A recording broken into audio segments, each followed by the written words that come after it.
Hello, this is a presentation focusing on some of the research outcomes of my PhD, The Enchanted Water Garden at the Never-Ending Colour Wall, a studio research project on the radical potential of beauty. It's a project that asks the question, can beauty be seen to have any association with radical thought in art today? So if you just turn to images 1 and 2 now, this is one of the works from the practice, Barley on a Blue Day. It's an overview and a detail. View them in your own time as I'm talking. In this presentation, I'll present a set of propositions for the research outcomes, referring to the methodologies used and the documentation of the research. So to begin, the answer to my research question is yes, beauty can be seen to have radical association with art today, and my art is an example of this. This is because that firstly, in its autonomous nature, it is a model of otherness. If you look at my work, Barley on a Blue Day, in images 1 and 2, I propose that this otherness in my art, works in a similar way to beauty in nature, and my art's otherness is what makes it beautiful. So if you just turn now to my next work, that's images 3 and 4, this is the work The Outsider, and it's a painted public artwork on the Telstra Exchange in St Kilda.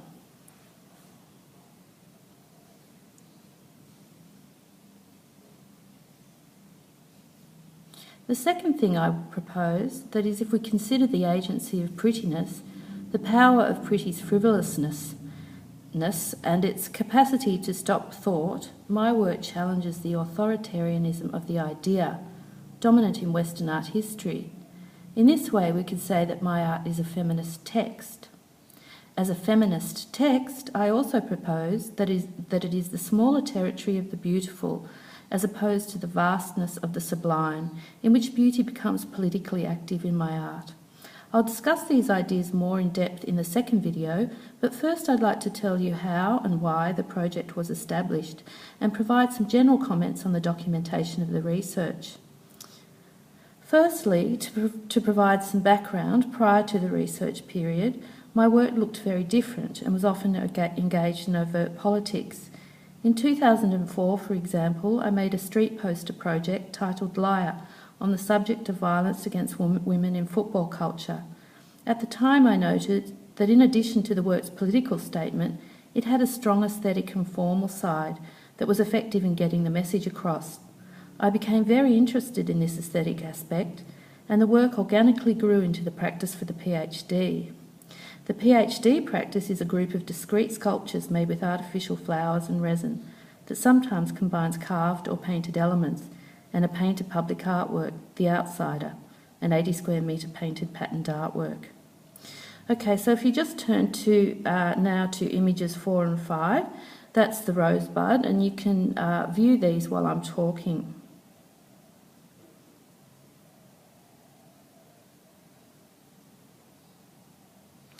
The practice for the PhD was inspired by Bali, a place I find very beautiful. There I glide around in the ocean over underwater worlds. Pools of water are flooded into bright green rice fields, and colourful or checked fabrics adorning shrines and trees are found in abundance in the public environment and catch my eye. Most of all, there is a simple, spectacular craft practice in Bali. Bowls of water are found all over the public environment decorated with flowers. The floral resin works are a trajectory of works in response to this. The brickwork is partially inspired by the public decorative fabrics in the built environment that act like skins around architectural structures. The floral resin works act more obviously as a type of document of lived experience, although it was very important to me, and this is a concept that appears repeatedly in the research, that these works were not an exact duplication of what I saw. I thought to do this would somehow seem kitsch. I would like to talk here more about the methodology used to produce the studio work, as it is the practice that oriented the PhD. My approach was intuitive and sensory. Firstly, I was extremely interested in the aesthetics of what I was making, how the work would look formally, what colour schemes, for example, to use for the bricks, or what flowers were suspended more successfully in the resins. or what might be a now version of beauty. Secondly, there were no conscious preconceived ideas for these works. They were not logical outcomes, for example, of a set of theories or a preconceived plan to fashion a political statement. I wanted the works to retain their autonomy. By the word autonomy, and I know this in hindsight after my research, I use the term autonomous in art as German philosopher Theodor Adorno conceives of it, as social mimesis. That the works were not fully integrated with the world around them was something that I encountered as an approach to practice on my MA at Goldsmiths College London in 1994. I retained collegial allegiance with this approach to art making, and the works were carried out in this fashion. I think that the subjective methodologies engaged in the studio lend my art a degree of originality, as I've not encountered any art in my research that is of a similar nature. Engaging this overtly intuitive and sensory methodology enabled a major methodology to emerge that is echoed throughout the thesis and which orientates the PhD. This is that the sensory nature of the practice gave way to serious art historical scholarship, and not the other way round. This method enabled a radical space to be created for beauty, echoed in concepts that drive the exegesis. I have identified, for example, with a concept fashioned by Derrida, Deleuze and Guattari and Jeremy Gilbert Rolfe, from Gilbert Rolfe's book published in 2011, Art After Deconstruction. This suggests that the frivolous or pretty contains the power to challenge the fascism of the idea that dominates Western art history. Once the practice had been substantiated, I turned from the studio to the field to consider a research question. I thought that as the work had been inspired by beauty, I would focus on beauty. I knew of several exhibitions in recent history about beauty.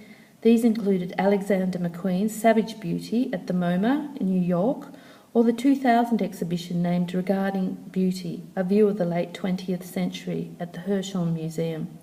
But when I started to research beauty, I found a problem, and this was that exhibitions about beauty might be common, but in conventional art theory, for example, Hal Foster's The Anti-Aesthetic, the subject of beauty was regarded as nostalgic or conservative. In an essay in 2009, American art theorist Michael Richter noted that the anti-aesthetic position, which I argue in the exegesis remains dominant in art today, is institutionalised long after artists have once again begun to speculate on the beautiful. Other literature I'd read, for example American philosopher Arthur C. Danto's book, approached the subject of beauty as a worthy subject in contemporary art, conservatively and cautiously. While endorsing artists working with beauty, he deemed it revivalist or a return rather than as a point for critical departure. Others I'd read wholeheartedly supported artists invoking beauty today. These were British art historian Elizabeth Pretterjohn, whose book in 2005 questions critical underpinnings of the anti-aesthetic suspicions of beauty, and American scholar Wendy Steiner's book, The Rejection of Beauty in 20th Century Art. This establishes a feminist discourse for contemporary female artists using the life model. But the quote that stuck in my mind was from American cultural theorist Dave Hickey, who famously said in 1993 in his book on beauty that if images don't do anything, then why are we sitting around at the end of the 20th century still talking about them?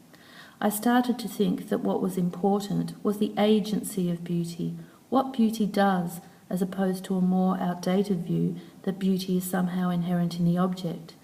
And as my work engaged all sorts of subject matter that had been associated with the beautiful in philosophy and popular culture, for example, flowers, nature and decorativeness, I decided to consider the agency of beauty in relation to my work.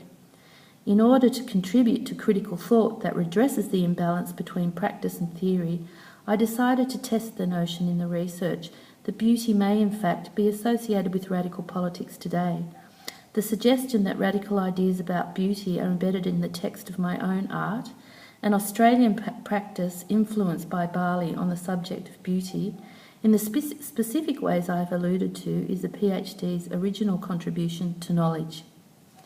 The resulting exegesis, while not a contextualising grand narrative for the practice, speaks to the viable politics of beauty operating in the work.